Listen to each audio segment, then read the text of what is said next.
Hi friends, welcome on my YouTube channel biology गुरु। मैं सतीश साधना। दोस्तों, कुछ टेक्निकल प्रॉब्लम के कारण हम लंबे समय से आपको वीडियो अवेलेबल नहीं करवा पाए थे। अब हम वापस आए हैं उसी उमंग और जोश के साथ। तो हमारा जो लास्ट क्लास में जो टॉपिक था वो था C4 साइकिल, यानी CO2 फिक्सेशन के हमने ऑलरेडी दो पाथवे कंप्लीट रूप से पढ़ लिए थे। एक C3 साइकिल, दूसरा C4 साइकिल। आज हम तीसरा CO2 फिक्सेशन का मार्ग पढ़ेंगे जिसका नाम है CAM पाथवे, यानी कि CAM चक्र। ठीक है, CAM पाथवे।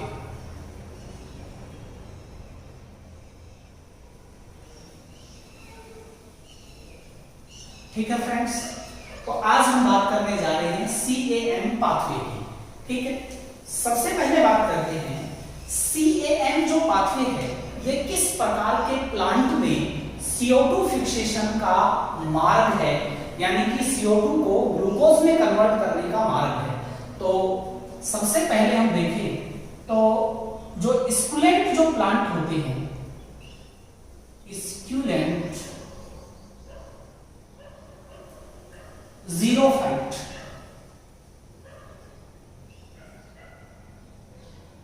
स्कूलेंट जीरोफाइट जिसे हिंदी में कहते हैं मांसल मरुद्भिद, मांसल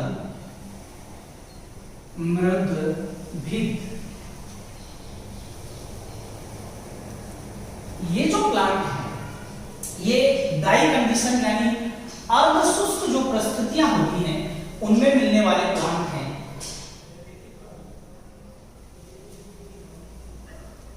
ये जो CAM पाथवे है इसकी खोज क्रेसुलेसी जो फैमिली है, क्रेसुलेसी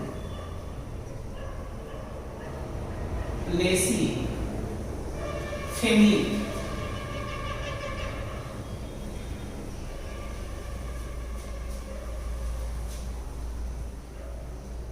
में की गई। यानी अगर खोज की बात करें, आपसे पूछा जाए कि जो CAM जो पाथवे है इसकी खोज किस कुल के पादपों में की गई, तो हम बात करेंगे क्रेसुलेसी फैमिली के जो प्लांट हैं उनमें CAM पाथवे को खोजा गया था। क्रेसुलेसी फैमिली के जो प्लांट हैं, फॉर एग्जांपल हम बात कर लें कैलेंको, सीडियम,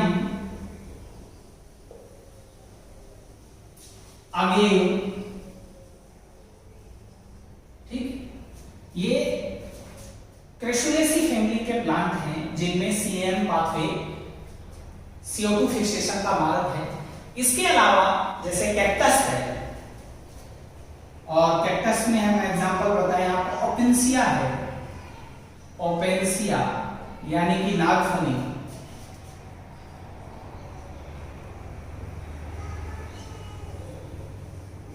ओपेंसिया के अलावा एलोवेरा है,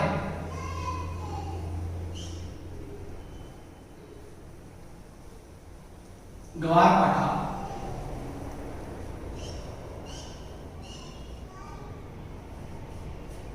इनमें भी जो CAM जो साइकिल है ये रन करता है।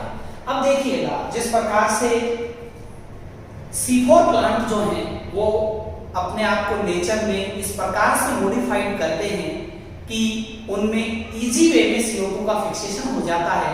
और C4 प्लांट्स का जो ये मॉडिफिकेशन हमने देखा था ये था क्रेन्स एनाटॉमी के रूप में। तो ठीक इसी प्रकार से ये जो प्लांट हैं, ये जो अन्य जो प्लांट हैं उनसे किस प्रकार से अलग हैं, इस चीज को अगर देखें तो इनमें बहुत बड़ा फीचर है, बहुत बड़ी विशेषता इनके अंदर है कि जो स्कूलेंट जीरोफाइट जो प्लांट होते हैं, स्कूलेंट जीरोफाइट प्लांट, जीरोफाइट प्लांट, इनकी बड़ी विशेषता यह है कि ड्यूरिंग डे टाइम यानी दिन के समय, ये देखिएगा ड्यूरिंग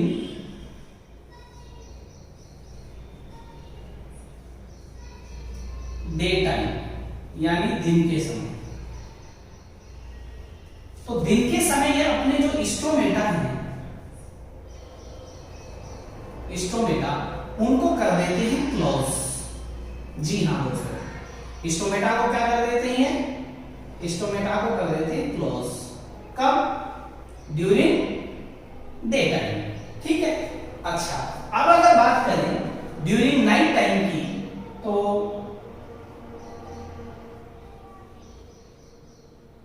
नाइट टाइम में ये स्टोमेटा को कर देते हैं ओपन, स्टोमेटा को क्या कर देते हैं ओपन, ठीक है। ये सबसे बड़ी विशेषता है। स्कुलेंट जीरोफाइट्स प्लांट को ये ही विशेषता अन्य जो प्लांट्स है उनसे अलग करती है, क्योंकि आप अच्छी तरह से जानते हैं सामान्य जो प्लांट्स होते हैं उनके स्टोमेटा दिन के समय ओपन होते हैं और रात के समय क्या हो जाते हैं, बंद हो जाते हैं। लेकिन स्कुलेंट जीरोफाइट्स, जी हाँ, जो जीरोफाइट हमने कहा है मरुद्विधि, क्योंकि बिल्कुल ड्राई कंडीशन में मिलते हैं, वहां ऑलरेडी पहले से ही जल की कमी होती है, तो उस जल की हानि से बचने के लिए, क्योंकि दिन के समय जब लाइट गिरेगी और ड्राई कंडीशन में जो प्लांट है, जो स्कुलेंट ये प्लांट है, अगर ये अपने स्टोमेटा ओपन कर देंगे तो ट्रांसपिरेशन जो होगा, वाष्पोत्सर्जन की जो क्रिया होगी, उसके कारण पानी की उनमें क्या हो जाएगी, कमी हो जाएगी, ठीक है। इस जल हानि से बचने के लिए ये प्लांट जो होते हैं ये दिन के समय को अपने स्टोमेटा को क्या कर देते हैं, बंद कर देते हैं, और रात के समय अपने स्टोमेटा को क्या कर लेते हैं, ओपन कर लेते हैं। यही बात हमें विशेष रूप से ध्यान रखनी है। ये स्कुलेंट जीरोफाइट्स हैं, ये दिन के समय अपने स्टोमेटा क्या रखते हैं, क्लोज रखते हैं, और रात के समय अपने स्टोमेटा क्या कर लेते हैं, ओपन कर लेते हैं।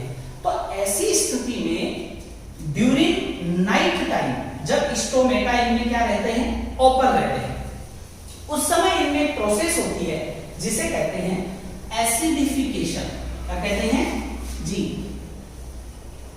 एसिडिफिकेशन,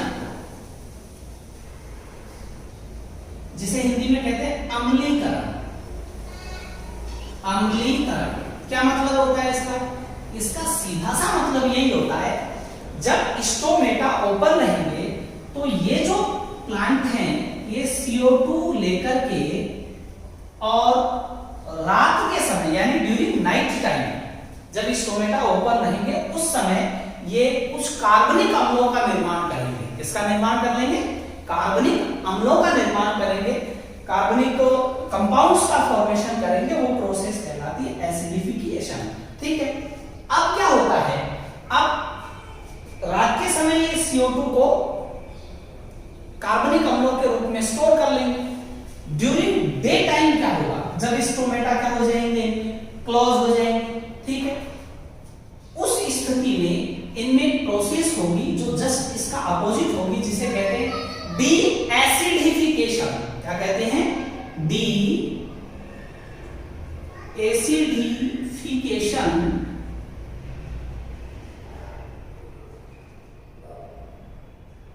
इसका हिंदी में अर्थ होता है विअम्लीकरण। विअम्लीकरण। इसमें क्या होगा, इस प्रोसेस के दौरान, डी एसिडिफिकेशन के दौरान जो कार्बनिक एसिड होंगे, वो कार्बनिक एसिड दिन के समय डी एसिडिफिकेशन प्रोसेस द्वारा वापस से ब्रेक डाउन होके CO2 को रिलीज करेंगे, और वो CO2 C3 साइकिल में जाकर किसका फॉर्मेशन करेगी? कार्बोहाइड्रेट। ठीक है दोस्तों, अब हम इसको जो CM जो पाथवे है, CM पाथवे क्रेसुलेसी जो फैमिली के जो प्लांट हैं, इनमें CO2 फिक्सेशन का एक मार्ग है, इसीलिए इस पाथवे का पूरा नाम रखा गया है crassulacean acid metabolism. Crassulacean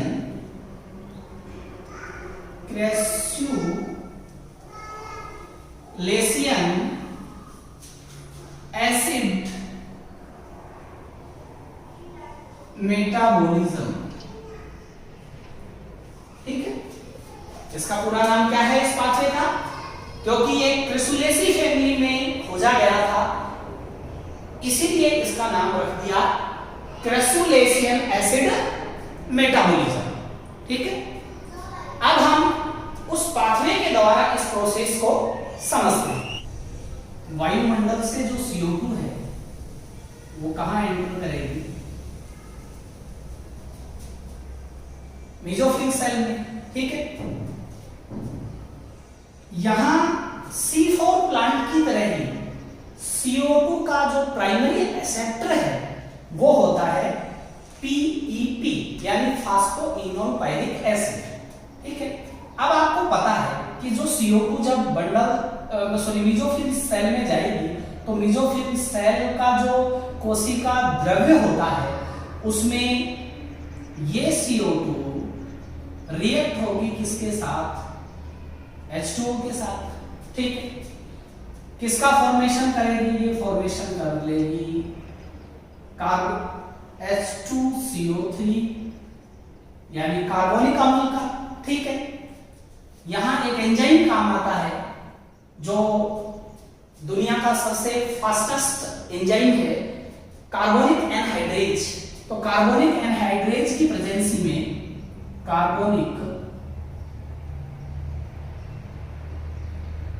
anhydrase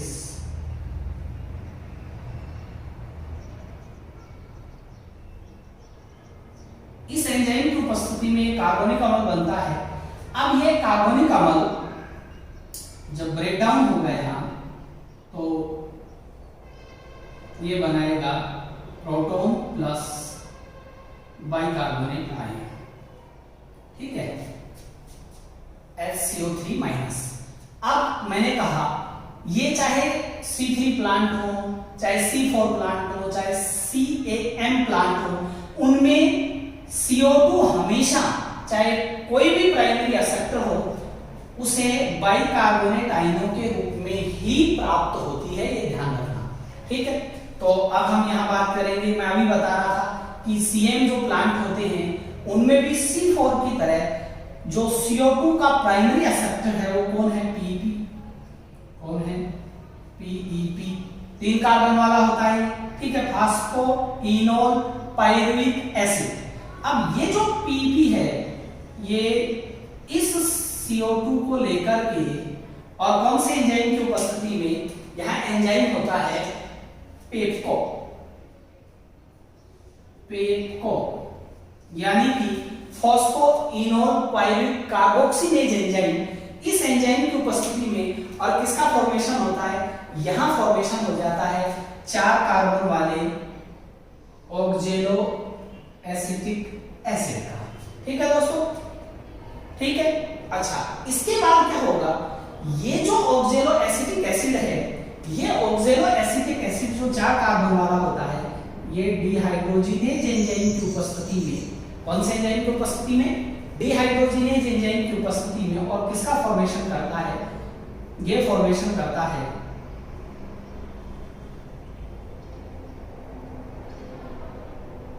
जीनेज की प्रेजेंसी में। यहां NADPH2 ऑक्सीकृत होता है NADP प्लस में, और यहां फॉर्मेशन हो जाता है मैलेट या मैलिक एसिड का। किसका फॉर्मेशन होता है? मैलिक एसिड, जिसे कह देते हैं मैलेट,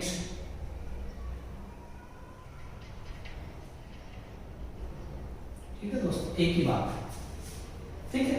तो ड्यूरिंग नाइट टाइम ये प्रोसेस होती है CM प्लांट में, यानी कि CO2 को फिक्स कर दिया गया किसमें? मैलेट में। क्लियर? इसके बाद देखिए टाइम होने वाली प्रोसेस।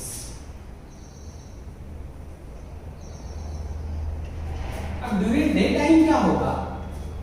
कि रात के समय जो मैलिक एसिड वॉक्यूल्स में जो रिक्तिकाएं होती हैं उनमें संचित हो जाता है और वहां से ये दिन के समय एंटर करता है किसमें, इन सेल में।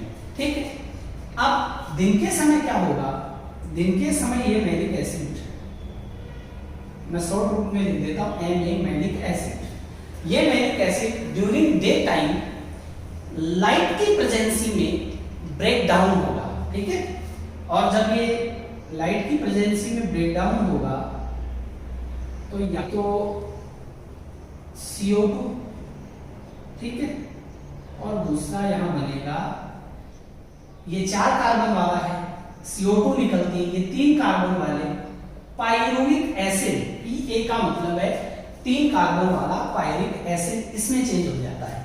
ठीक है, यहां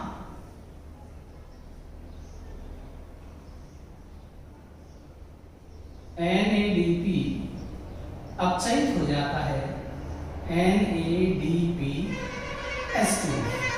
क्लियर दोस्तों? ठीक है, तो ये प्रोसेस किसमें हो, ये प्रोसेस हो रही है दिन के समय। ठीक है, जो मैलिक एसिड बना, मैलिक एसिड ब्रेक डाउन होगा। अब ये जो CO2 होती है, ये CO2 यहां एंटर कर जाएगी C3 साइकिल।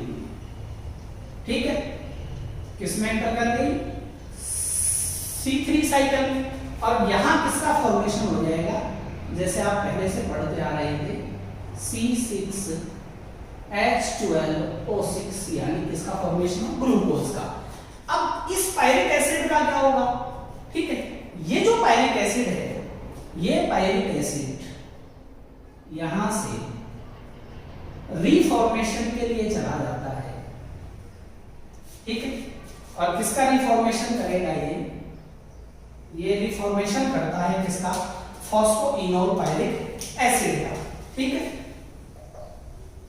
ये पायरिक एसिड जो है Pa, ये वापस रात के समय किसका फॉर्मेशन कर देगा,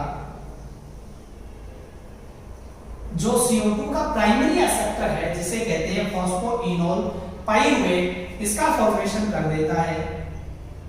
यहां ATP खर्च होती है,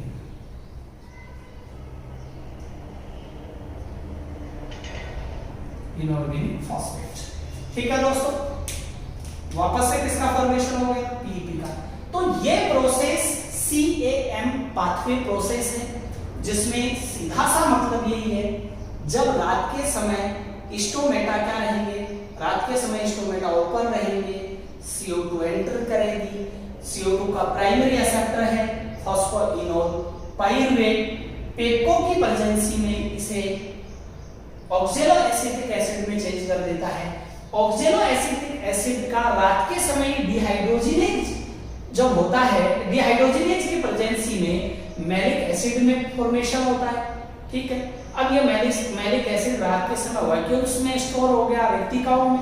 अब जैसे ही दिन के समय स्टोमेटा तो क्या हो जाते हैं, स्टोमेटा हो जाते हैं बंद। ठीक है, और जब स्टोमेटा बंद हो जाते हैं तो उस स्थिति में रिक्तिकाओं में संचित जो ये मैलिक एसिड होता है, ये मैलिक एसिड प्रकाश की उपस्थिति में, क्योंकि दिन के समय लाइट पड़ेगी, तो उस स्थिति में पायरिक एसिड में चेंज हो गया, और साथ में यहां CO2 रिलीज हुई, जो C3 साइकिल में रूबिस को दोबारा कैप्चर होकर के और किसका फॉर्मेशन कर देती है, ग्लूकोज का। ठीक है, अब जो ये पायरिक एसिड है, ये वापस से ATP खर्च करके और किसका फॉर्मेशन कर देता है, फॉस्फोइनोल पायरिक एसिड का। जी हाँ दोस्तों, ये था जो मांसल मंदविद जो पादप होते हैं उनमें CO2 फिक्सेशन का एक मार्ग, अर्थात का भोजन बनाने का एक मार्ग, कार्बोहाइड्रेट निर्माण का एक मार्ग। ठीक है दोस्तों, इसको उतार लीजिए। अब हम कुछ बात करते हैं कुछ पॉइंट्स की। CAM व C4 की समानता की, यानी कि जो CAM पाथवे है और जो C4 पाथवे है, इन दोनों में क्या समानता है, क्या सिमिलरिटीज है। पहली बात, दोनों में ही CO2 का प्राइमरी एक्सेप्टर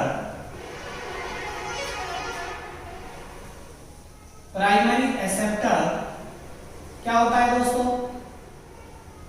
PEP यानी फॉस्फोइनोल पाइरुवेट है। बोलो है कि नहीं है? बिल्कुल है। ठीक है। सेकंड देखिएगा, दोनों में ही यानी CM और C4 दोनों में ही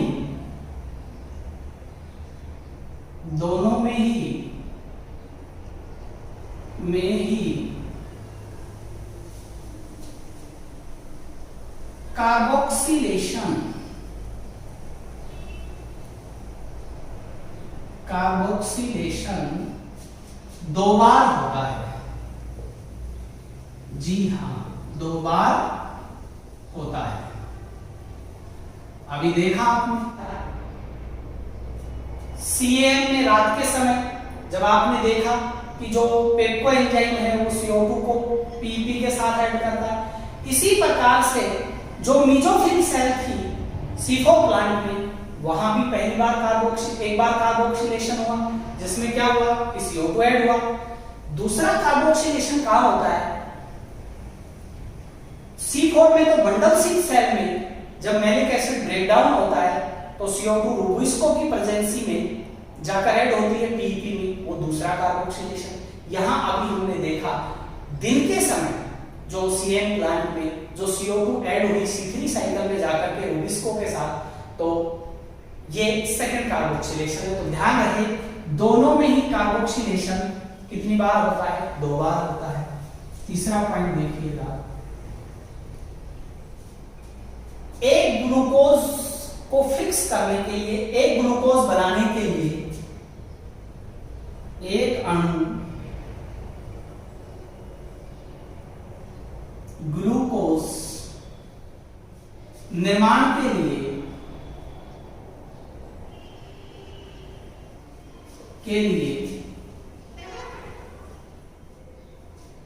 एक अणु ग्लूकोज निर्माण के लिए 30 ATP प्लस में 12 NADPH2 की आवश्यकता होती है।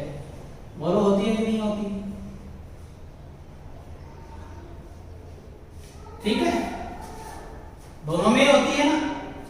बिल्कुल होती है। ठीक है दोस्तों, तो ये एक चीज और देखिएगा, एक पॉइंट और बता देता हूं, डी कार्बोक्सिलेशन प्रोसेस भी होती है दोनों में। जी हां, दोनों में ही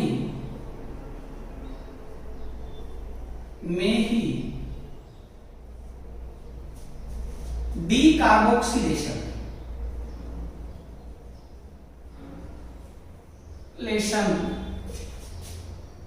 होता है। ये क्या होता है? डी कार्बोक्सिलेशन का मतलब है मैलिक एसिड का ब्रेकडाउन होकर के और क्या रिलीज करना? CO2 रिलीज करना। तो दोनों में ये प्रोसेस होती है। C4 में बंडल सीट में होती है और CAM जो प्लांट होते हैं इनमें दिन के समय ऐसा होता है, यानी C4 में तो दिन के समय डिकार्बोक्सिलेशन होता है और C4 की बंडल सीट में डिकार्बोक्सिलेशन होता है। एक लास्ट पॉइंट और लिख देता हूं, दोनों में ही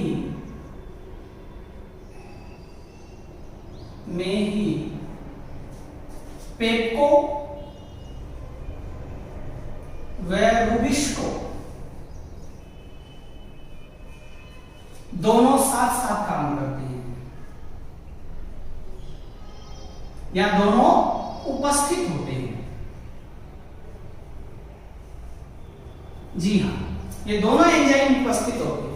पेप्को भी उपस्थित होता है और रूबिस्को भी उपस्थित होता है। ठीक है, ये थी CAM और C4 में मिलने वाली सिमिलरिटीज।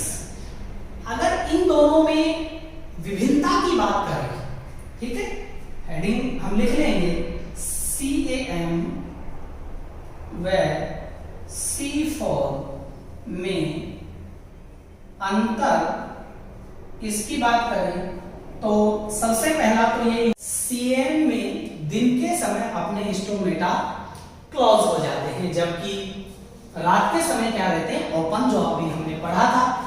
C4 में जस्ट इसका अपोजिट होता है। C4 दिन के समय अपने स्टोमेटा को क्लोज रखते हैं और रात के समय क्या कर देते हैं, बंद, यानी कि C4 में इसके जस्ट विपरीत ऐसा होता है। ठीक है। दूसरा जो अंतर है वो ये है कि CAM में क्रेन्स एनाटोमी अनुपस्थित होती है। जी हाँ, C4 में उपस्थित मिलेगी और CAM में क्रेन्स एनाटोमी क्या होती है, अनुपस्थित होती है। ठीक है।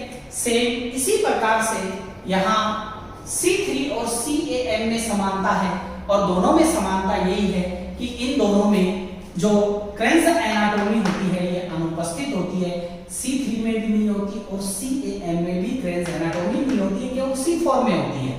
ठीक है। ये तो होगी सिमिलरिटी इनमें।